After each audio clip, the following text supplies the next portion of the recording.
अस्सलाम वालेकुम, welcome back to my channel. और आज की वीडियो में हम पढ़ेंगे डिव, और डिव के साथ हम कुछ सीएसएस के बारे में पढ़ेंगे ताकि हमें आगे उन सीएसएस का समझ में भी आ सके। मतलब हम एचटीएमएल भी पढ़ रहे हैं और सीएसएस भी स्टार्ट कर लेते हैं। तो डिव का मतलब एक कंटेनर या एक बॉक्स होगा, जैसे कि हम टाइपस्क्रिप्ट में पढ़ के आ चुके हैं। ठीक, तो यहाँ पे मैंने एक डिव बना लिया और डिव के अंदर लिख दिया मैंने होम अबाउट। अभी मैं डिव हमें क्यों नज़र नहीं आएगी, क्यों समझ में नहीं आएगी, जब तक हम इसमें सीएसएस नहीं लगाते ये हमें कुछ समझ नहीं आएगी। जब मैं इसे आपको रन करके दिखाऊंगी तो ये सिर्फ मुझे होम या अबाउट ही प्रिंट करके देगा। चले पहले इन दोनों को भी हम एक डिव के अंदर रख लेते हैं। यहाँ से मैं इसको कट कर लेती हूँ और फिर इसे एंड में पेस्ट कर लेती हूँ।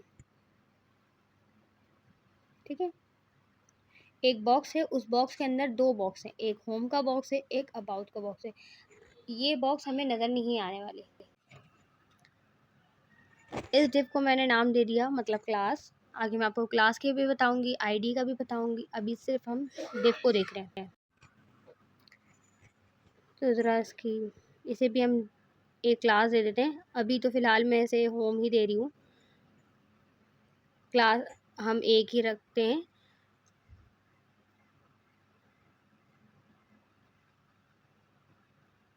मतलब मल्टीपल टाइम चीज़ों के लिए अगर एक ही प्रॉपर्टी उसको अप्लाई करवानी हो तो उसे हम सेम क्लास दे सकते हैं।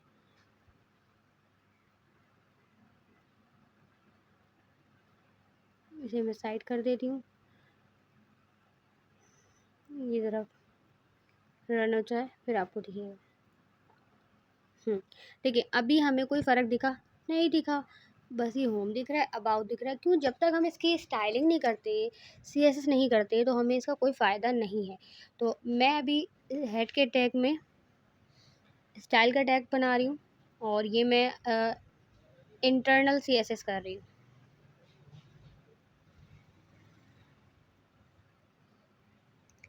ठीक, अभी तो कोई फ़र्क नहीं है। अब एक काम करते हैं, इसको कुछ प्रॉपर्टी देते हैं, सिलेक्टेड प्रॉपर्टीज़ देते हैं और वैल्यूज़ देते हैं।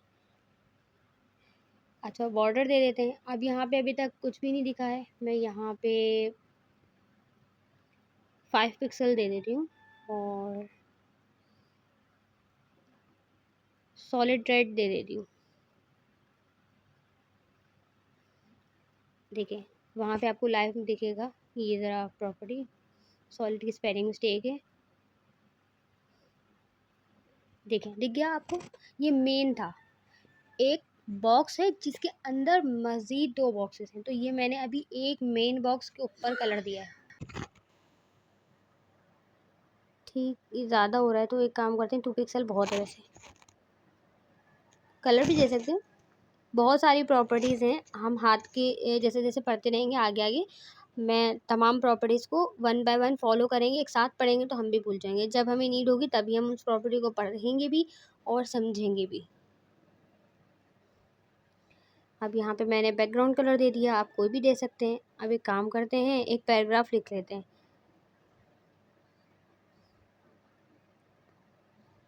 ये डमी टैग से तो आप लोगों को आता होगा। लॉरम लिखें, उसके आगे नंबर लिखें, जितने हमें वर्ड्स का टैग यानी पैराग्राफ बनाना है। ठीक, एक काम करते हैं, अभी तो इसे हम एंड के लिए रखेंगे। एंड में समझाती हूँ इसके ये मैंने क्यों बनाया है। अब मैंने बनाया था एक होम का, तो मैं डॉट होम से स्टार्ट करती हूँ। क्लास को जब भी हम कॉल करते हैं तो किससे करते हैं? डॉट से।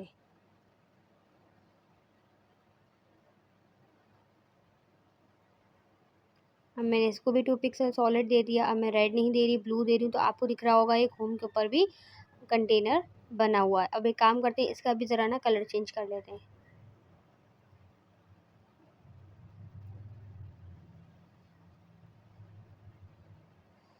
क्या कलर दें इसे हम?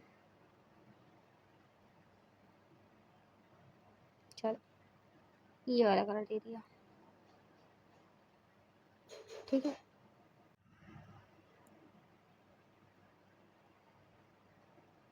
इसमें सिर्फ हम ज़्यादा प्रॉपर्टी नहीं पढ़ रहे, सिर्फ डिफ का मतलब समझ रहे हैं और कुछ भी नहीं।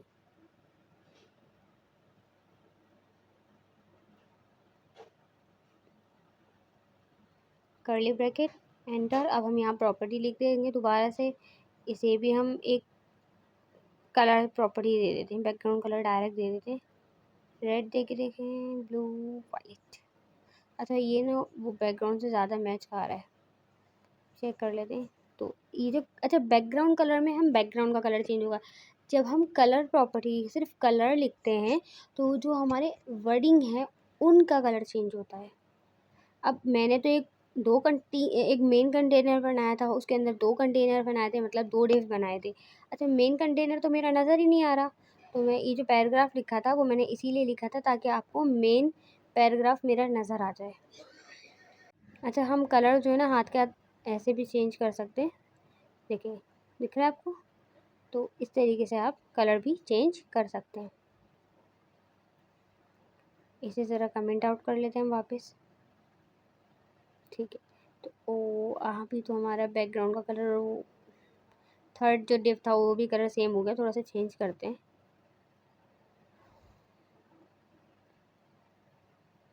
ताकि कुछ तो डिफरेंस दिखे ना मेन कंटेनर में और हमारे थर्ड कंटेनर के अंदर। पिंक कर लेते हैं, यहाँ पे सेमीकोलन लगेगा। देखिए मेन कंटेनर वो ब्लू वाला है, उसके अंदर 2 पार्ट है, एक होम का पार्ट है और एक अबाउट का। अब देखिए इन्होंने पूरी जगह ली हुई है, कंटेनर की तरह ही ये बन गए। बैकग्राउंड बना है तो हमें पता चल रहा है, वरना जब ये मैंने कुछ भी नहीं लिखा था CSS का तो हमें अंदाज़ा नहीं हो रहा। अब स्टार्ट कर लेते हैं थोड़ी सी अपने CSS भी।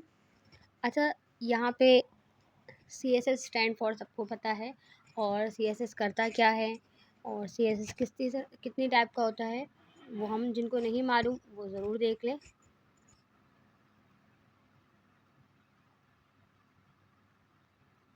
शीट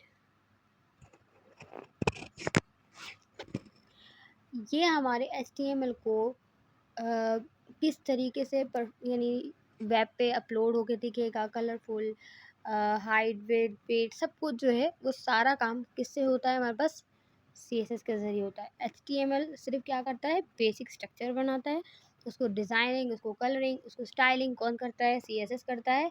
और जावास्क्रिप्ट क्या करता है, वो करता है उसे वर्किंग के ऊपर लेकर आता है। तो CSS की कितनी टाइप है, 3 है। एक है इंटरनल,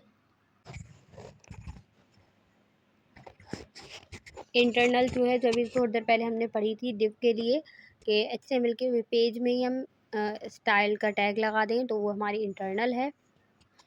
एक होती है हमारे पास एक्सटर्नल, जो कि CSS के जैसे HTML की हमने एक फ़ाइल बनाई थी ऐसे CSS की एक फ़ाइल बनाते हैं, वहाँ पे CSS सारा लिखते हैं, वो हमारी कहलाती है एक्सटर्नल। और थर्ड है हमारी इनलाइन। इनलाइन का मतलब ये है कि जो कमांड आपने लिखी है, जो टैग आपने बनाया है, उसको ओपन करके उसके अंदर कोई CSS लिखना, वो कहलाते हैं हमारे पास इनलाइन, ठीक है।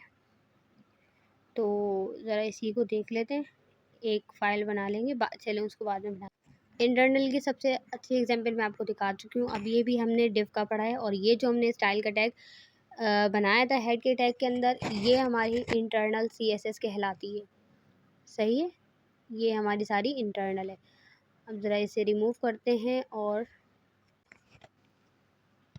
तो यहाँ पे मैं CSS ही लिख लेती हूँ क्योंकि अभी हम CSS की क्लास कर रहे हैं, तो मैं सिर्फ सिंपल सा। अच्छा ये हमारी कहलाती है इंटरनल। मैं फिर दोबारा बता रही हूँ, देखें मैंने हेड के टैग में ही जब लिखा तो ये इंटरनल कहलाती है, ठीक है, जो हेड के टैग में लिखी जाए। मतलब HTML की इसी फाइल में हम काम करें और उसके हेड के टैग में हमने क्या कर दिया, इसकी CSS लिख दी, तो ये होगा इसकी इंटरनल। अब ज़रा एक्सटर्नल CSS के बारे में देख लेते हैं, ठीक। तो ऐसे मैं कमेंट कर लेती हूँ।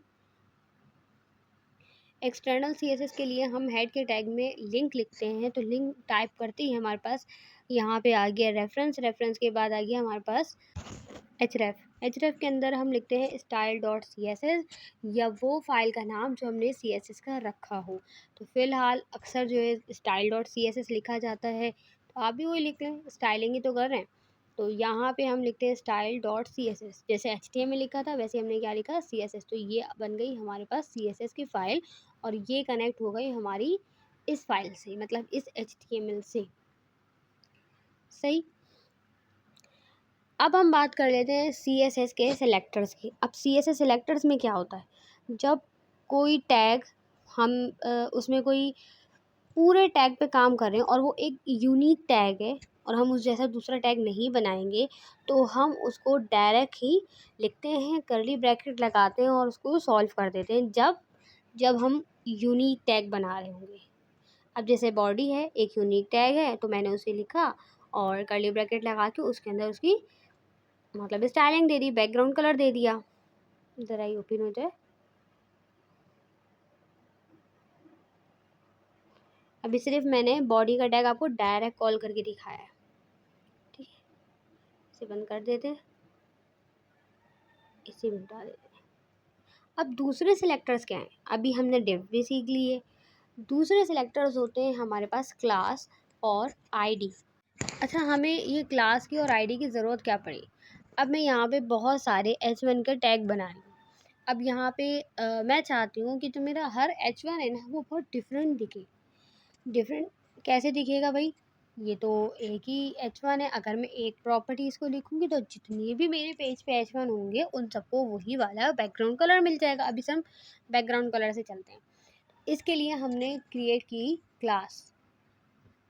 क्लास के मेंबर्स बहुत सारे हो सकते हैं, मतलब एक क्लास, एक नाम की क्लास मैं बहुत सारी जगह पे दे सकती हूँ, आईडी नहीं दे सकती। अब क्लास को कॉल करने का तरीका होता है डॉट के बाद हम लिख देते हैं उसका नाम। ठीक, तो अब मैं आपको बता देती हूँ आईडी कैसे लिखते हैं। आईडी लिखेंगे, ठीक, वहाँ मैं हेलो लिख लेती हूँ और यहाँ पे मैंने हाई लिख दिया ताकि हमें डिफरेंस भी तो पता चले। ठीक, यहाँ आ जाते हैं अपने CSS पे। अभी मैंने सिर्फ बॉडी में दिया हुआ था, तो बॉडी को मैंने डायरेक्ट कॉल किया था। अब मैंने क्लास दी है और पहली बात मैंने सेम H1 ली है ताकि आपको मेरी बात समझ में भी आ जाए। और क्लास को क्या नाम दे दिया हमने? हेड का। अब मैं जब हेड को कॉल करूँगी तो करूँगी डॉट से, dot head curly bracket. And अब मैं भी यहाँ पे भी आपको बैकग्राउंड ही दिखाऊंगी ताकि आपको थोड़ा सा डिफरेंस दिख जाए। ठीक, तो इसका बैकग्राउंड कोई सा भी ले लेते हैं। ठीक है, यहाँ पे हम ज़रा लाइव देख लेते हैं। ये देखिए, अब ये सिर्फ देखिए H1 के टैग के अंदर ही लिखा हुआ है ना हेलो, और दोनों H1 है, लेकिन कलर किसको मिला? खाली कलर सिर्फ मिला है जिसकी मैंने क्लास दी थी। क्लास को मैंने कॉल करी, उसको मैंने दे दी। अगर अब मैं H1 लिख दूँ तो जितने मेरे पेज पे H1 के टैग्स हैं उन सबको वो प्रॉपर्टी मिल गई। अब मैं तो ऐसा नहीं चाहती, मैं तो चाहती हूँ सिर्फ एक ही को मिले ना, मैं सबको क्यों बांटूँ एक ही जैसी चीज़? मैं चाहती हूँ एक ब्लू दिखे, एक ब्लैक दिखे, एक वाइट दिखे। तो इस तरीके से हम उन्हें क्लास दे के काम कर सकते हैं। ये तो समझ में आ गया हम CSS में क्लास को कैसे कॉल करते हैं। अब हम आईडी को देख लेते हैं। अब आईडी में नाम दे, अब आईडी को कॉल करने का तरीका ये है कि हैश टैग यूज़ होता है। सही। नेक्स्ट टॉपिक है हमारे कुछ CSS के मज़ीद प्रॉपर्टीज़, जिसमें है विड्थ, हाइट, बैकग्राउंड कलर और हमारी फ्लोट। अभी कैसे काम करता है इसको भी देखते रहेंगे और मज़ीद सिर्फ ये वाली नहीं है, बहुत सारे हैं, तो जितना मैं कवर करवा पाऊँगी इंशाल्लाह ज़रूर करवा पाऊँगी, कर लूँगी। यहाँ पर मैंने एक डिव बनाया और उसमें एक और डिव बनाया। इस डिव के अंदर भी मैं 2 डिव बनाऊँगी।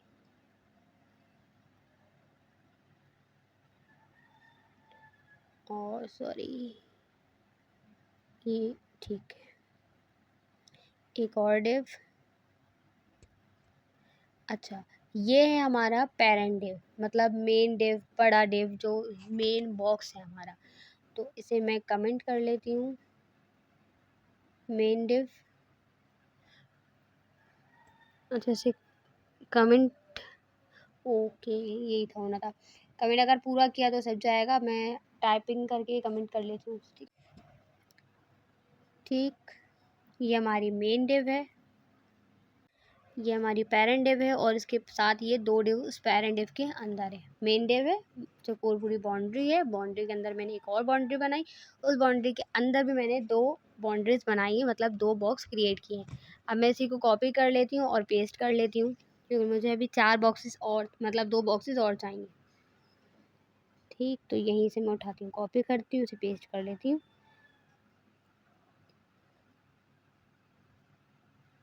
ठीक है, तो अभी ज़रा इसका नाम चेंज कर लेते हैं, इसे हम कॉन्टैक्ट कर लेते हैं और इसे हम मेन मेन्यू कर लेते हैं।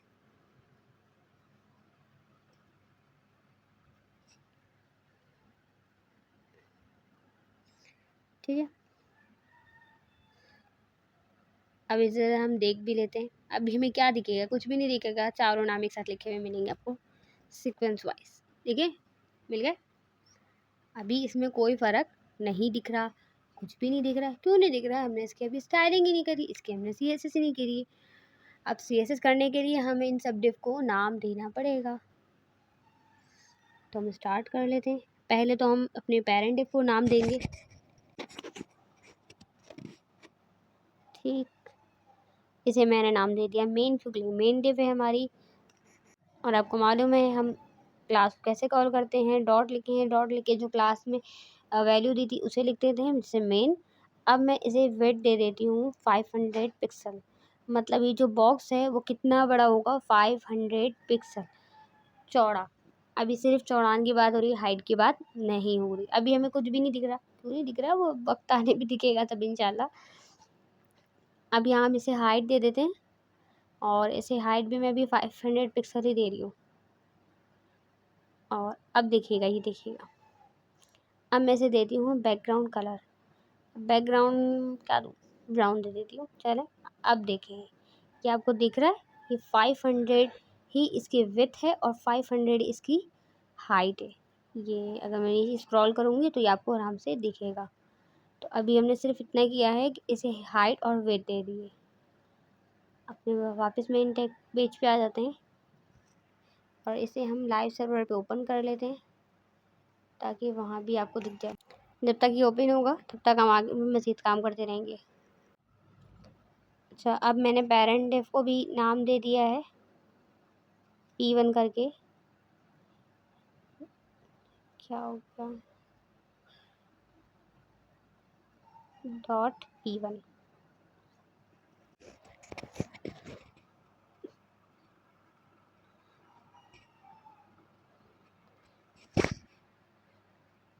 इसे हम लाइव ही देख लेते हैं अभी फ़िलहाल तो, ताकि हमें हाथ के हाथ ये सॉरी जब भी ऐसा हो तो घबराएं नहीं। इसको क्रॉस करें, पहले अपने HTML फाइल पे क्लिक करें ताकि आप इस पे आ गए, एंड देन वापस आप अपने हम style.css पे चले जाएंगे। अभी क्या दिख रहा है, अभी सिर्फ वो दिख रहा है जो हमने इसके मेन डिव में रेड कलर दिया था। अभी ना तो हमारे होम पे कोई काम किया है ना किसी और चीज़ पे। ठीक है, अब हम काम करते हैं मेन डिव पे, मतलब पेरेंट्स P1 के टैग पे।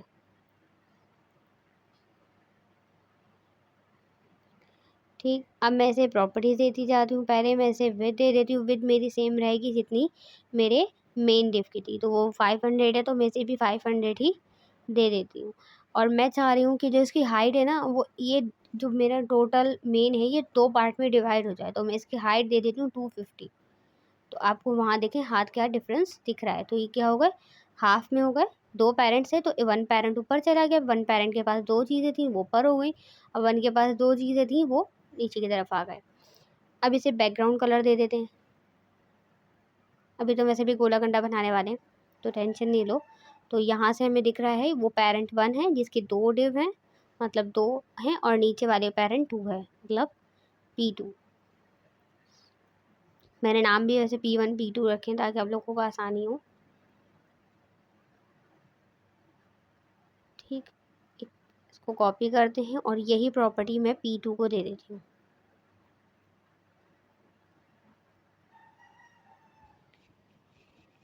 ये P2 इसलिए काम नहीं कर रहा, मैंने यहाँ पे सेकंड डिव को क्लास दी ही नहीं है।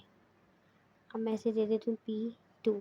अब ये कलर, ये क्या हुआ, ये इसलिए परेशान ना हो, मैंने सेम चीज़ कॉपी की थी इसलिए सेम कलर आ गया, तो हम इसे चेंज कर देते हैं। मैं तो बहुत सारे कलर चेंज करने वाली हूँ, अभी तो जो समझ में आ रहा है वो लिख कर बनाते रहेंगे। इसमें हम इसे रेड ही कर लेते हैं, रेड ही अच्छा लग रहा है वैसे। ठीक है, अब नेक्स्ट है हमारे पास जो हमारे पेरेंट डिव के अंदर 2 मेन और डिव हैं, एक है होम का एक है अबाउट का। तो ज़रा पहले अपने डिफ को प्रॉपर्टीज़ क्लास दे दें एंड देन वापस आते हैं। तो अब ये रहे मेरे 2 ऊपर हैं, 2 नीचे हैं। अब इसमें ये कर रही हूँ कि ऊपर वालों को वही नाम दे देती हूँ और नीचे वालों को भी वही चीज़ का नाम दे देती हूँ क्लास का। मतलब इसको मैं जो क्लास दूँगी वो होम कर देती हूँ, ताकि हमें समझ में आए मैं किसके लिए वर्क कर रही हूँ। और इसे मैं दे देती हूँ अबाउट, ठीक है। इसे क्लास हम दे देंगे कॉन्टैक्ट,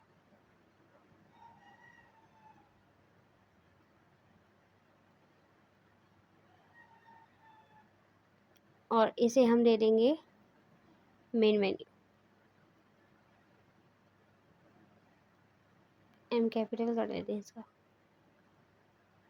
क्योंकि मेन बना चुके हैं तो सेम नाम के क्लास नहीं होगी अभी, ठीक है। तो यहाँ जाते अपने CSS पे, पहले ज़रा हम होम के टैग पे वर्क करते हैं और इसे अब विड्थ दे देते हैं हम। अब मैं इसको भी 2 हिस्सों में डिवाइड कर रही हूँ, ज़ाहिर सी बात है 500 इसकी विड्थ है तो अभी मुझे 250 तो देनी पड़ेगी ताकि ये हाफ हो जाए, यानी 2 पार्टीशंस हो जाएं।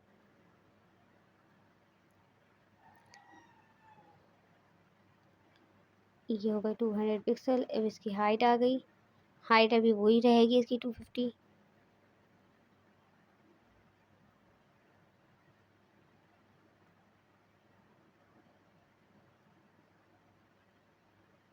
अब हाइट दिया तो अबाउट कहाँ चला गया, इसने तो ये पूरी ही जगह ले ली। अब ये अबाउट कहाँ चला गया, अबाउट कहीं नहीं गया, ये कॉन्टैक्ट के ऊपर आपको जो दिख रहा है यहाँ पे ये अबाउट आ गया। क्यों, क्योंकि ये तो कंटेनर है, इसने बोला मैं पूरी जगह दूंगा, आप जो है साइड में चले जाएं, मतलब उसने उसको ड्रॉप डाउन कर दिया। अब इसको सही से बराबर मतलब सीक्वेंस में लाने के लिए हम यूज़ करते हैं एक और,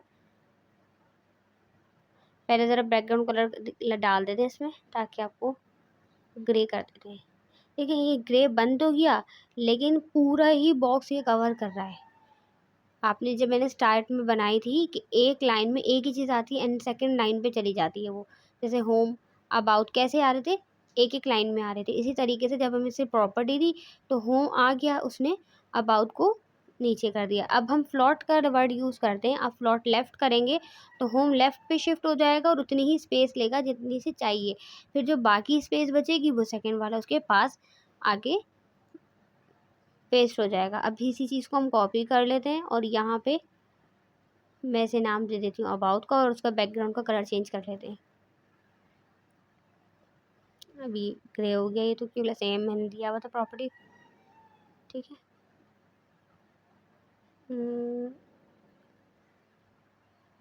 चलिए इसे ग्रीनिश येलो दे देते हैं। अब ज़रा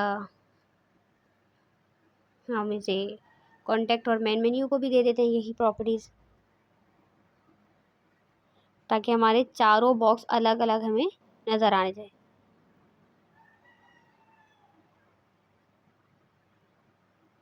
यहाँ पे हम दे देते हैं येलो, अच्छा सॉरी वो वाले का कलर चेंज हो गया क्योंकि मैंने यहाँ पे अभी नेम चेंज नहीं किया था, ठीक है। और वैसे मेन मेन्यू तो हमारा सही लग रहा है रेड में।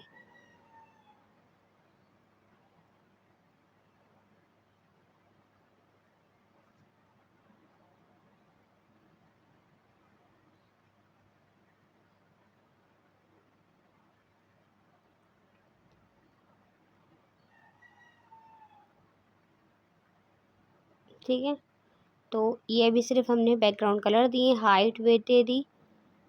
मैं से थोड़ा देखिए ये सब कहाँ चिपके हुए, ये सारे लेफ़्ट साइड पे चिपके हुए, सही है। अब एक प्रॉपर्टी है हमारे पास टेक्स्ट अलाइन। टेक्स्ट अलाइन का मतलब बहुत सारे हैं, अभी हम सिर्फ क्या कर रहे हैं उसको सेंटर में कर रहे हैं। इस तरीके से क्या होता है कि जो भी हमने टेक्स्ट लिखा है वो कहाँ अलाइन हो जाए, सेंटर में हो जाए। दूसरा हमारी प्रॉपर्टी थी कलर की, कलर का मतलब होता है जो हमने लिखा है, जो वर्ड्स हैं उनका कलर चेंज होना। अब जैसे यहाँ पे मैंने कलर चेंज किया, वाइट हो गया,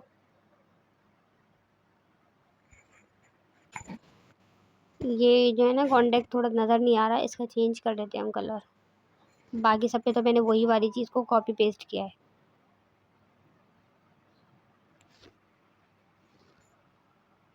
ठीक है, अभी फ़िलहाल डार्क ब्लू कलर हो गया है इसमें। यहाँ पे अब हम दे रहे हैं फ़ॉन्ट वेट, मतलब कितने थिक हैं, थिन हैं, कैसे होंगे हमारे फ़ॉन्ट्स। तो यहाँ पे सारे दिए हुए हैं। अभी फ़िलहाल मैं बोल्ड भी सेलेक्ट कर सकते हैं। मैं यहाँ पे भी 900 करी हूँ। ज़रा होम के ऊपर और करें कि इसके तमाम अल्फ़ाबेट थोड़े थिक हो गए। सही। अब नेक्स्ट है हमारे पास फ़ॉन्ट स्टाइल। अब स्टाइल हम यहाँ पे डायरेक्ट दे सकते हैं, इटैलिक, बोल्ड। तो मैं यहाँ पे इटैलिक कर देती हूँ। आप ज़रा होम पे गौर करें, ये थोड़ा सा इटैलिक हो गया है। अब यहाँ पे मैं पैराग्राफ लिख देती हूँ होम को मिटा के, ताकि हम पैराग्राफ पे भी वर्क जो कर रहे हैं ना वो हमें समझ में आए। सेम प्रॉपर्टी मेरे को चेंज नहीं करी, फ़ॉन्ट वेट भी इसका वही रखा हुआ है और फ़ॉन्ट स्टाइल भी। अब मैं आपको ज़रा टेक्स्ट अलाइन के थोड़े से एग्जाम्पल दे देती हूँ। अगर मैं इसमें लेफ़्ट लिखूँगी तो पहले से ही लेफ़्ट में मौजूद है। ठीक है, अब मैं राइट लिखूँगी, सारा टेक्स्ट कहाँ चला गया, हमारे राइट में। अब मैं टेक्स्ट को कर देती हूँ सेंटर, तो देखिए ये सब चीज़ें कैसे आ गई सेंटर में।